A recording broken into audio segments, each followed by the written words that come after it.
Howdy y'all. In this video I'm going to talk a little bit about Brexit. Recently, whether or not Britain should remain in the EU. Recently President Obama went to the United Kingdom to wish the Queen a happy birthday and to advise citizens of the United Kingdom to remain in Europe, that remain in the EU, that it's in your interests to remain in the EU. Whether it is or is not in the interests of the citizens of the United Kingdom is for the citizens of the United Kingdom themselves to decide. I will tell you my view, but ultimately if you're a citizen there, you have to make up your own mind. And I would just like to warn, give some guidance, give some caution, things that you might want to think about before you cast your vote in the upcoming referendum. So whenever you're being told that the terms and conditions of something are just oh so wonderful for you to accept, it's a perfectly valid inquiry to ask whether or not the person who's saying it's so wonderful for you would himself accept the same terms and conditions. And no American president could accept the terms and conditions that are being urged upon Britons. And indeed, we're very protective here of our sovereignty. We guard it very jealously. Even though in our Constitution, treaties entered into by the United States are the supreme law of the land, the same as the Constitution. That comes with some restrictions, namely in that no treaty can be entered into which parcels away the sovereignty of the United States. It can't contradict explicit commands of the Constitution and whatnot. So there are restrictions on that power. But if the treaty is valid, then it does become the law of the land, the same as the Constitution. Now, if you think about the individual states in the United States, they could all be republics, and indeed some of them were republics before they joined the United States. But in order to join the United States, they had to forego some of their sovereignty. Domestically, we have dual sovereignty. The United States is sovereign in its sphere of operation, and the states are sovereign in their spheres of operation. And then there's some forfeiture on the part of the states, some ceding to the United States sovereignty, and that's how the United States operates on the world stage. So, for example, well, not for example, one of the touchstones of sovereignty is whether or not, as a plenary matter, you can decide who does and who doesn't come into your borders in the first place. If you cannot make that decision all on your own, you're not fully sovereign. So, for example, California can't say to people from New York, you can't come into California. South Carolina, though they would wish to, cannot say to people of New Jersey, damn Yankees, stay out. The damn Yankees have an absolute right to go to South Carolina, and South Carolina can do nothing but accept it. And so, in order, as I mentioned, in order to join the United States, they had to forfeit some of their sovereignty. So they're not nation states. They're not fully sovereign. They don't have ambassadors. They don't negotiate their own international affairs. That's done by the United States, as distinguished from the individual states. And as our Civil War should prove, certain decisions, once made, cannot easily be unmade. You cannot unring certain bells, one of which is a forfeiture of sovereignty. Once you have ceded part of your sovereignty, you don't get it back but by consent of the people to whom you've ceded it, or by war. Our Civil War showed that when we're not consenting to give you back your sovereignty, you take your chances, and the South didn't win, so anyway. Now, this is distinguished from a treaty where you'll agree to accept a certain number of refugees. We enter into agreements like this all the time. We'll take refugees from here, we'll take some refugees from there. That is not an encroachment upon our sovereignty because it is an unquestioned fact that at any moment we can do what is the touchstone of sovereignty. We can take our left finger, stick it in our left ear, take our right finger, stick it in the right ear and go, la la la la la, you ain't coming in. Sovereignty is about power. The raw exercise of power, whether it's exercised wisely or stupidly, doesn't bear on whether or not you have the power, only how you're using it. And sovereignty is the possession of the power. Hopefully it will be used wisely, but that is not a precondition, that's a hope. So we are exceedingly jealous guardians of our sovereignty, and the very things being urged upon Britons to accept for their membership in the EU are things that American citizens would not stand for. So it may well be the case that it's in your interest to forfeit some of your sovereignty for a promise, I hope, of some safety or various economic relationships, whatever it is that the individual voters in the United Kingdom are thinking about or important to them, is for them to decide. So you need to figure that out on your own, but don't go into this blindly thinking that once you forfeit certain degrees of sovereignty, that you can just change your mind later on easily.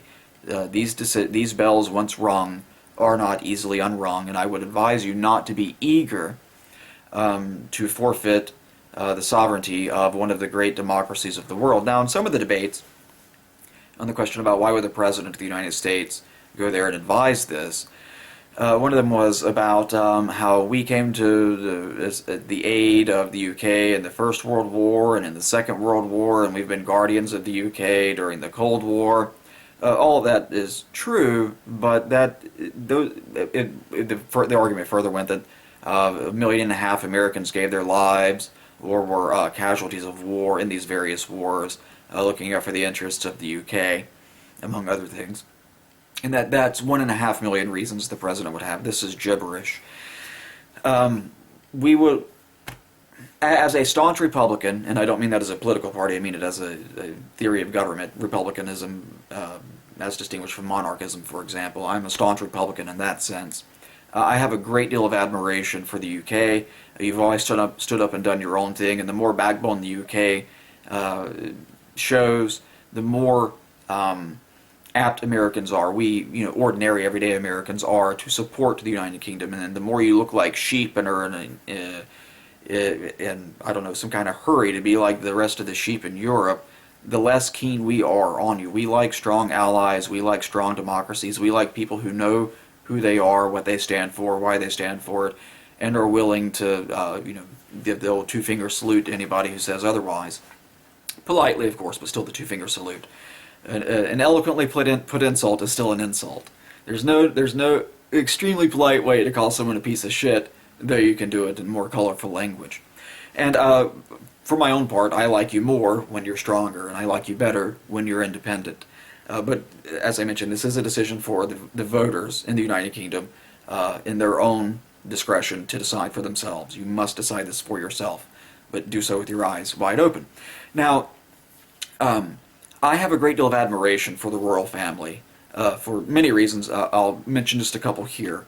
If you think about Her Majesty the Queen Mother, Queen Elizabeth the Queen Mother as she was styled, during World War II, when the government of the day advised her to send the children, I think, to Canada, the kids to Canada because the city was being bombed, and her response was, "The children won't go without me. I won't leave the king, and the king is never going to leave London," which is the kind of attitude that Americans, by and large, admire. We love people who stand up, even in the face of overwhelming odds, the face of death, and say, "Fuck you, we're going to stand our ground. We will not be bullied into surrendering. We will not be browbeaten into agreeing with you." We like strength.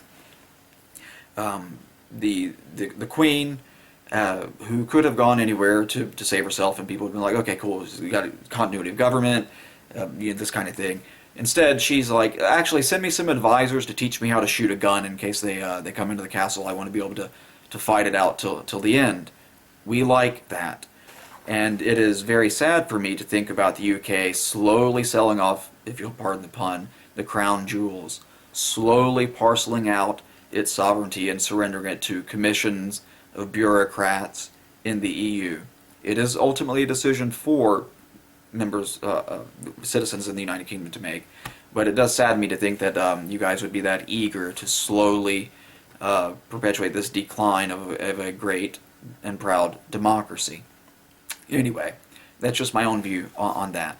I like the strength. I admire the stiff upper lip and the willingness to suffer the odds for the sake of liberty. So balance that how you want.